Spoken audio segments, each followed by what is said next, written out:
اعوذ باللہ من الشیطان الرجیم، بسم اللہ الرحمن الرحیم۔ الحمد للہ رب العالمین والصلاة والسلام علی سید المرسلین وخاتم النبیین، اما بعد۔ صحیح بخاری، باب کتاب النکاح، حدیث نمبر 5120، اردو ترجمہ۔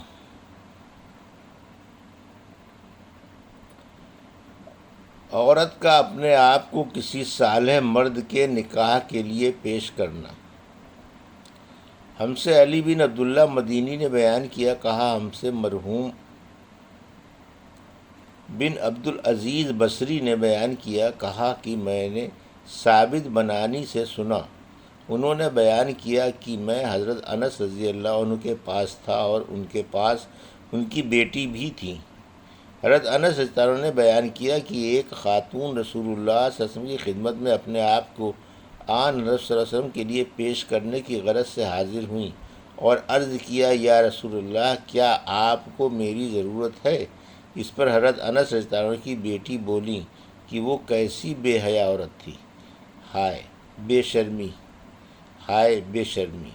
حضرت انس رضی اللہ عنہ نے ان سے کہا، وہ تم سے بہتر تھیں، ان کو نبی کریم صلی اللہ علیہ وسلم کی طرف رغبت تھی، اس لیے انہوں نے اپنے آپ کو آن حضرت محمد صلی اللہ علیہ وسلم کے لیے پیش کیا۔ حدیث نمبر 5121، اردو ترجمہ۔ ہم سے سعید بن ابی مریم نے بیان کیا، کہا ہم سے ابو غسان نے بیان کیا، کہا کہ مجھ سے ابو حازم نے بیان کیا، ان سے سہل بن سعد رضی اللہ عنہ نے کہ ایک عورت نے اپنے آپ کو نبی کریم صلی اللہ علیہ وسلم سے نکاح کے لیے پیش کیا۔ پھر ایک صحابی نے آن حضرت صلی اللہ علیہ وسلم سے کہا کہ یا رسول اللہ، ان کا نکاح مجھ سے کرا دیجیے۔ آن حضرت صلی اللہ علیہ وسلم نے دریافت فرمایا، تمہارے پاس مہر کے لیے کیا ہے؟ انہوں نے کہا کہ میرے پاس تو کچھ بھی نہیں۔ آن حضرت صلی اللہ علیہ وسلم نے فرمایا کہ جاؤ اور تلاش کرو، خواہ لوہے کی ایک انگوٹھی ہی مل جائے۔ وہ گئے اور واپس آ گئے اور عرض کیا کہ اللہ کی قسم، میں نے کوئی چیز نہیں پائی، مجھے لوہے کی انگوٹھی بھی نہیں ملی، البتہ یہ میرا تہمت میرے پاس ہے، اس کا آدھا انہیں دے دیجیے۔ حضرت سہل رضی اللہ عنہ نے بیان کیا کہ ان کے پاس چادر بھی نہیں تھی، مگر حضور اکرم صلی اللہ علیہ وسلم نے فرمایا کہ یہ تمہارے اس تہمت کا کیا کرے گی؟ اگر یہ اسے پہن لے گی تو اس قدر چھوٹا کپڑا ہے کہ پھر تو تمہارے لیے اس میں سے کچھ باقی نہیں بچے گا، اور اگر تم پہنو گے تو اس کے لیے کچھ نہیں رہے گا۔ پھر وہ صاحب بیٹھ گئے، دیر تک بیٹھے رہنے کے بعد اٹھے اور جانے لگے تو آن حضرت صلی اللہ علیہ وسلم نے انہیں دیکھا اور بلایا یا انہیں بلایا گیا، راوی کو ان الفاظ میں شک تھا۔ پھر آپ نے ان سے پوچھا کہ تمہیں قرآن کتنا یاد ہے؟ انہوں نے کہا کہ مجھے فلاں فلاں صورتیں یاد ہیں۔ چند صورتیں انہوں نے گنائیں۔ آن صلی اللہ علیہ وسلم نے فرمایا کہ ہم نے تمہارے نکاح میں اس کو اس قرآن کے بدلے دے دیا جو تمہیں یاد ہے۔ حدیث نمبر 5122، اردو ترجمہ۔ کسی انسان کا اپنی بیٹی یا بہن کو اہل خیر سے نکاح کے لیے پیش کرنا۔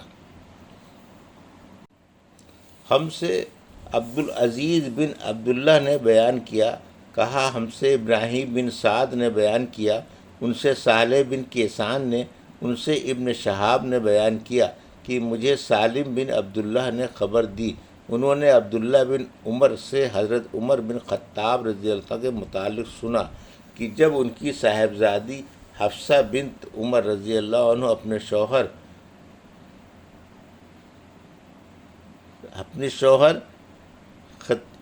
خطین بن حذافہ سہمی کی وفات کی وجہ سے بیوہ ہو گئیں، اور خطین رضی اللہ عنہ رسول اللہ صلی اللہ علیہ وسلم کے صحابی تھے اور ان کی وفات مدینہ منورہ میں ہوئی تھی۔ حضرت عمر بن خطاب رضی اللہ عنہ نے بیان کیا کہ میں حضرت عثمان بن عفان رضی اللہ عنہ کے پاس آیا اور ان کے لیے حضرت حفصہ رضی اللہ عنہا کو پیش کیا۔ انہوں نے کہا کہ میں اس معاملے میں غور کروں گا۔ میں نے کچھ دنوں تک انتظار کیا، پھر مجھ سے حضرت ابوبکر رضی اللہ عنہ نے ملاقات کی اور میں نے کہا کہ اگر آپ پسند کریں تو میں آپ کی شادی حفصہ رضی اللہ عنہا سے کر دوں۔ حضرت ابوبکر رضی اللہ عنہ خاموش رہے اور مجھے کوئی جواب نہ دیا۔ ان کی اس بے رخی سے مجھے حضرت عثمان رضی اللہ عنہ کے معاملے سے بھی زیادہ رنج ہوا۔ کچھ دنوں تک میں خاموش رہا، پھر رسول اللہ صلی اللہ علیہ وسلم نے خود حضرت حفصہ رضی اللہ عنہا سے نکاح کا پیغام بھیجا اور میں نے آن حضرت صلی اللہ علیہ وسلم سے اس کی شادی کرا دی۔ اس کے بعد حضرت ابوبکر رضی اللہ عنہ مجھ سے ملے اور کہا کہ جب تم نے حضرت حفصہ رضی اللہ عنہا کا معاملہ میرے سامنے پیش کیا تھا تو اس پر میرے خاموش رہنے سے تمہیں تکلیف ہوئی ہوگی کہ میں نے تمہیں اس کا کوئی جواب نہیں دیا تھا۔ حضرت عمر رضی اللہ عنہ نے بیان کیا کہ میں نے کہا کہ واقعی ہوئی تھی۔ حضرت ابوبکر رضی اللہ عنہ نے کہا کہ تم نے جو کچھ میرے سامنے رکھا تھا اس کا جواب میں نے صرف اس وجہ سے نہیں دیا تھا کہ میرے علم میں تھا کہ رسول اللہ صلی اللہ علیہ وسلم نے خود حضرت حفصہ رضی اللہ عنہ کا ذکر کیا ہے اور میں حضور اکرم صلی اللہ علیہ وسلم کے راز کو ظاہر نہیں کرنا چاہتا تھا۔ اگر آن حضرت صلی اللہ علیہ وسلم چھوڑ دیتے تو میں حضرت حفصہ رضی اللہ عنہ کو اپنے نکاح میں لے آتا۔ حدیث نمبر 5123 اردو ترجمہ۔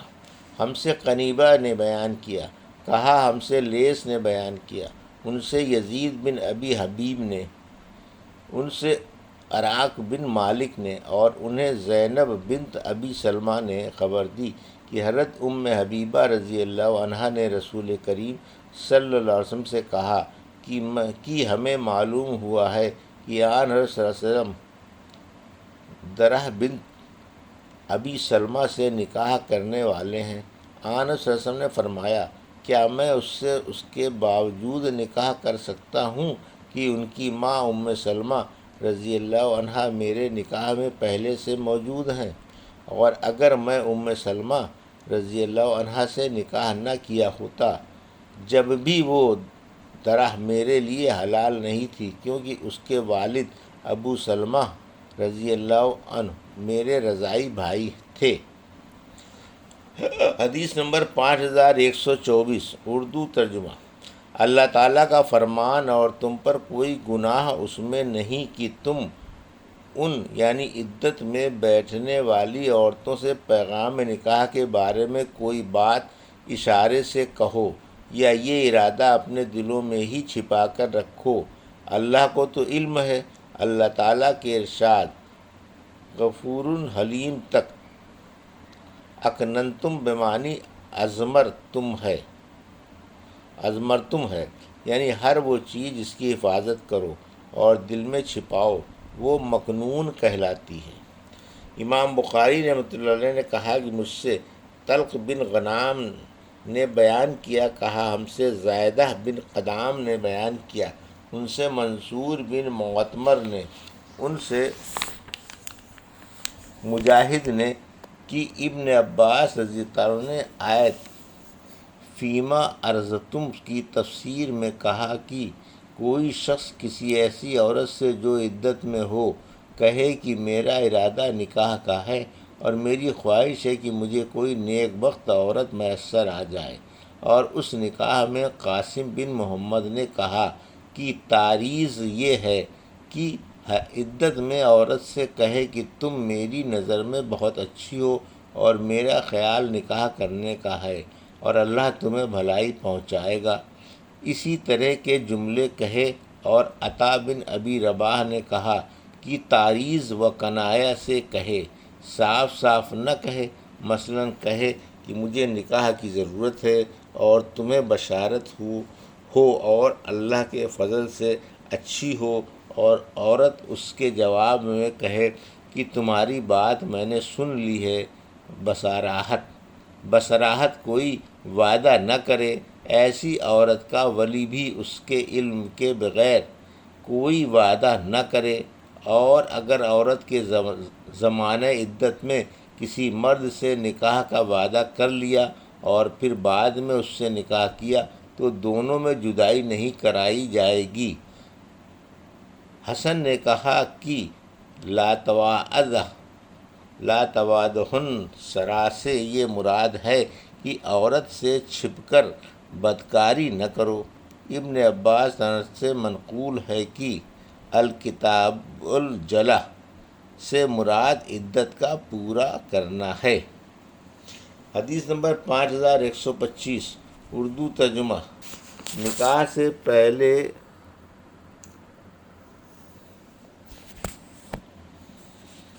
عورت کو دیکھنا۔ ہم سے مسدد نے بیان کیا، کہا ہم سے حماد بن زید نے بیان کیا، ان سے حشام بن عروہ نے، ان سے ان کے والد عروہ بن زبیر نے، اور ان سے حضرت عائشہ رضی اللہ عنہا نے بیان کیا کہ مجھ سے رسول اللہ صلی اللہ علیہ وسلم نے فرمایا کہ نکاح سے پہلے میں نے تمہیں خواب میں دیکھا کہ ایک فرشتہ جبرائیل علیہ السلام ریشم کے ایک ٹکڑے میں تمہیں لپیٹ کر لے آیا ہے اور مجھ سے کہہ رہا ہے کہ یہ تمہاری بیوی ہے۔ میں نے اس کے چہرے سے کپڑا ہٹایا تو وہ تم تھیں۔ میں نے کہا کہ اگر یہ خواب اللہ کی طرف سے ہے تو وہ اسے خود ہی پورا کر دے گا۔ یہ تھی صحیح بخاری باب کتاب النکاح کی حدیث نمبر 5120 سے 5125 کا اردو ترجمہ جو ابھی آپ نے سماعت فرمایا۔ اللہ سے دعا ہے کہ اللہ میں حدیثوں کی صحیح سمجھ عطا فرما اور ان پر عمل کرنے کی توفیق عطا فرما۔ آمین یا رب العالمین۔